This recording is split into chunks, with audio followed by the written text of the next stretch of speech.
के न्यूज़पेपर में एक बहुत अच्छा आर्टिकल आया कि मैन्युफैक्चरिंग सेक्टर इंडिया में ग्रो कर रहा है। अब देखिए, इसको समझने के लिए आपको सेक्टर्स ऑफ इकोनॉमी समझने पड़ेंगे। देखो, इकोनॉमी में ना कॉन्सेप्ट होता है गुड्स और सर्विसेज का। इसका स्क्रीनशॉट ले लो, सेव कर लो, बहुत इंपॉर्टेंट है।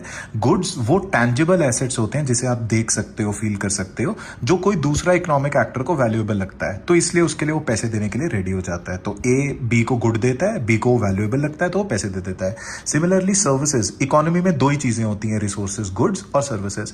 सर्विसेज ऐसी कोई एक्टिविटी होती है जो एक व्यक्ति परफॉर्म करता है और सामने वाले को वैल्यूएबल लगती है तो वो उसके लिए पैसे देने के लिए रेडी हो जाता है। ऐसी जैसे अगर मैं आपको सर्विस देता हूँ, एजुकेशन पढ़ाता हूँ, तो आपको अगर वैल्यूएबल लगती है तो आप उसके लिए पे करने के लिए रेडी हो जाते हैं। हॉस्पिटैलिटी, डिलीवरी, जोमैटो, ये सारी चीजें आपकी सर्विसेज सेक्टर में आती है। तो ये इंटैंजिबल होती है, इसलिए इन्हें इनविजिबल्स कहते हैं। ये टैंजिबल होते हैं जो इसे फील कर सकते हो और एक्सचेंज कर सकते हो, ऐसे।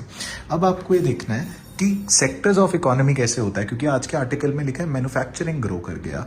तो आप देखिए, इकोनॉमी में मेजरली 3 सेक्टर्स हैं, हालांकि 2 और सेक्टर्स वर्ल्ड लिटरेचर में हम बाद में डिस्कस करेंगे। सबसे पहले प्राइमरी सेक्टर। प्राइमरी सेक्टर वो होता है which involves directly use of environment से या नेचर से जो रिसोर्सेज होते हैं, डायरेक्टली उनको यूज करना। तो extraction and production of natural resources, जो नेचुरली आता है, जैसे एग्रीकल्चर, फॉरेस्ट्री, फिशिंग, माइनिंग, ये सारी चीजें प्राइमरी सेक्टर में आती हैं जो नेचुरली मिलती हैं। सेकेंडरी सेक्टर होता है जिसमें जो नेचुरल रिसोर्सेज मिले उसको आप ट्रांसफॉर्म करके, वैल्यू एडिशन करके एक सेकेंडरी प्रोडक्ट में बनाते हो।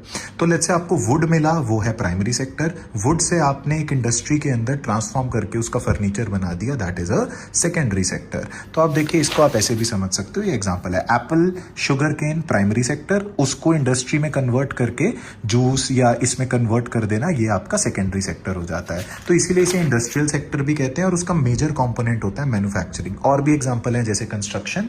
तो मैन्युफैक्चरिंग सेकेंडरी सेक्टर में आता है, प्राइमरी गुड्स को ट्रांसफॉर्म करके वैल्यूएबल गुड्स में कन्वर्ट करना, that is manufacturing. Major part है ये सेकेंडरी सेक्टर और इंडस्ट्रियल सेक्टर का।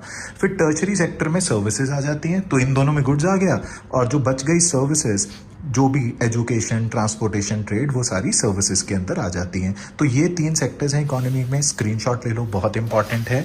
और आपको बताना चाहिए, आज इंडिया में जीडीपी में 55% सर्विसेज कंट्रीब्यूट करता है, तो India is a services based economy.